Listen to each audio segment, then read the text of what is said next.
Friends, welcome to my YouTube channel. आज हमारा जो टॉपिक है वो है normalizer of an element of a group, कि हम किसी एलिमेंट का नॉर्मलाइजर कैसे निकाल सकते हैं। जैसे कि अगर ए कोई भी एलिमेंट है ग्रुप का, ये जी कोई ग्रुप है और ए इसका कोई एलिमेंट है, तो इस एलिमेंट का नॉर्मलाइजर में किस टाइप के एलिमेंट्स होंगे। इस एलिमेंट के नॉर्मलाइजर में क्या होगा, जी के वो एलिमेंट आएंगे जो इस ए के साथ कम्यूट करते होंगे। देखें हम लोगों ने किस तरह से चीज़ें पढ़ी। पहले हमने सेंटर ऑफ ग्रुप को डिस्कस किया। सेंटर ऑफ ग्रुप में हमने कहा था कि उसमें वो एलिमेंट्स आएंगे जो ग्रुप के हर एलिमेंट के साथ, यानी उस जी के ही हर एलिमेंट के साथ कम्यूट करते हो। फिर हमने सेंट्रलाइजर पढ़ा, उसके अंदर हमने एक सबसेट लिया था, नॉन एम्पटी सबसेट जी का, और हमने कहा था उस सेंट्रलाइजर ऑफ एच का जो जी में जो सेंट्रलाइजर बनेगा उसमें वो एलिमेंट्स आएंगे, ग्रुप के वो एलिमेंट यानी जी के वो एलिमेंट आएंगे जो एच के हर एलिमेंट के साथ कम्यूट करते हैं। अब हमने एक एलिमेंट लिया है, यानी एलिमेंट लिया है जी का, और उसके नॉर्मलाइजर में वो एलिमेंट आएंगे जी के जो इस ए के साथ कम्यूट करते हैं। एग्जाम्पल से आपको समझ में आएगी। जैसे मैं यहाँ पर S3 ले लेती हूँ, आइडेंटिटी 1 2 1 3 2 3 1 2 3 1 3 2। अगर मैं यहाँ पर एक एलिमेंट ए ले लूँ 1 2, अब हमें ये देखना है कि 1 2 के साथ इस S3 का कौन कौन सा एलिमेंट कम्यूट करता है। जो कटता होगा वही नॉर्मलाइजर के अंदर आता जाएगा। सबसे पहले आइडेंटिटी को देखें। आइडेंटिटी तो इसके साथ कम्यूट करता होगा। आइडेंटिटी 1 2 ले लो या 1 2 को आइडेंटिटी से कर लो, 1 2 ही आंसर आने वाला है। इसका मतलब आइडेंटिटी जो है नॉर्मलाइजर ऑफ ए में बिलोंग करता है। अब अगर 1 2 को 1 2 के साथ करवाते हैं तो 1 2 को जब 1 2 के साथ करवाएंगे तो आंसर क्या आएगा, आइडेंटिटी 1 2। दोनों तरह से आइडेंटिटी आंसर आ जाएगा। अब हम 1 2 को अगर 1 3 से करवाएं, लेफ्ट से भी और राइट से भी, तो 1 goes to 3, 3 goes to 3, यहाँ आ जाएगा 3, 3 goes to 1, 1 goes to 2, 1 goes to 2, यहाँ पर आ जाएगा 1 goes to 2, 2 goes to 2, 2 goes to 1, 1 goes to 3।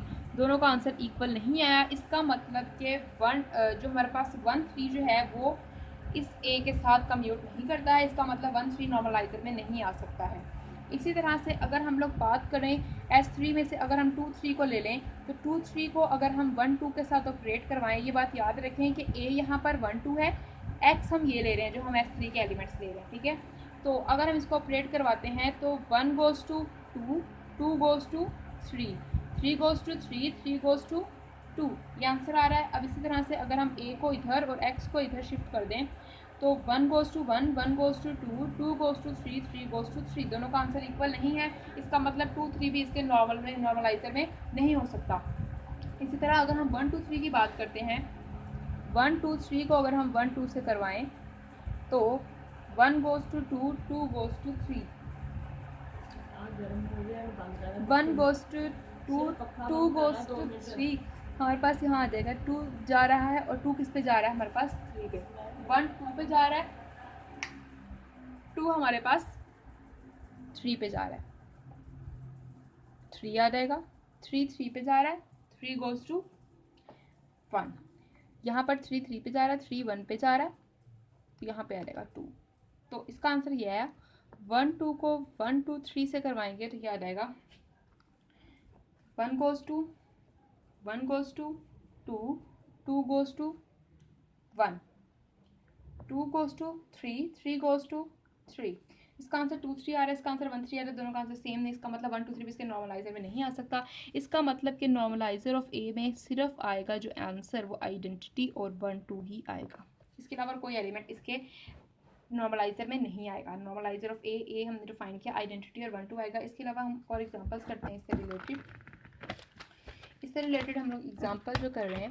Next हम यहाँ पर ले लेते हैं D3 को 1 R R square S S R and S R square भी आ जाएगा, ठीक है। ये हमारे पास इसके एलिमेंट्स आ गए। अब यहाँ पर देखें, अब हम ए जो ले रहे हैं यहाँ पर, इसका हमने नॉर्मलाइजर निकालना है। हम यहाँ पर एलिमेंट ले लेते हैं R, ठीक है। अब हमें इसके नॉर्मलाइजर में फाइंड करना है कि इस R के साथ इस D3 का कौन कौन सा एलिमेंट जो है ना इसके साथ कम्यूट करेगा। तो अगर हम यहाँ पर 1 की बात करें, 1 बिलोंग करता है D3 को, तो 1 तो कम्यूट करेगा, 1 डॉट आर ले लो या आर डॉट 1 ले लो, आर आएगा तो 1 नॉर्मलाइजर में आएगा, यानी 1 इस ए के साथ कम्यूट करता है। इसी तरह अगर हम आर स्क्वायर की बात करते हैं, आर स्क्वायर D3 को बिलोंग करता है, तो आर स्क्वायर को आर से मल्टीप्लाई करो या आर को आर स्क्वायर से करो, आंसर आर क्यूब ही आएगा, आंसर सेम आने वाला है और आर क्यूब पे मिल जाती है आइडेंटिटी।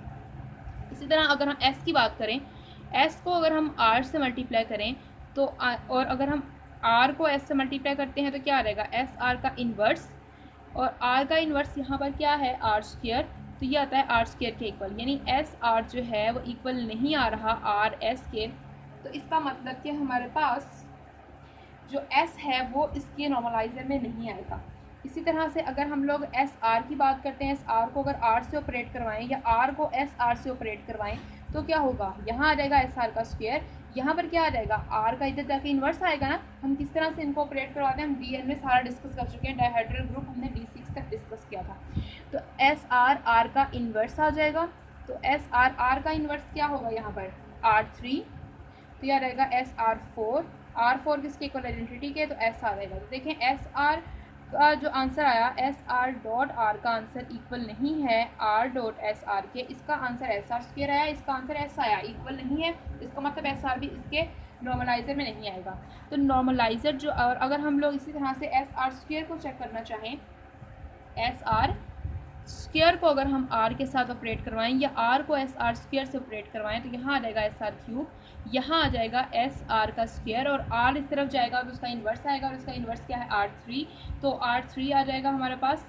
तो यहाँ पर R5 हो जाएगा, तो R4 हमारे पास आइडेंटिटी देता है, तो एस आर आ जाएगा। इन दोनों का आंसर भी सेम नहीं आया, इसका मतलब एस आर स्क्वायर भी इसके अंदर इसके नॉर्मलाइजर में नहीं आएगा। इसका मतलब कि नॉर्मलाइजर जो है हमारे पास ए का वो इक्वल आ जाएगा 1 के, आर के और आर स्क्वायर के, सिर्फ यही एलिमेंट इसके नॉर्मलाइजर में आ जाएंगे स्टूडेंट्स। उम्मीद करती हूँ आपको यहाँ तक समझ आई होगी। नेक्स्ट वीडियो में हम लोग ये प्रूव करेंगे जो नॉर्मलाइजर है ये सब ग्रुप होता है ग्रुप का।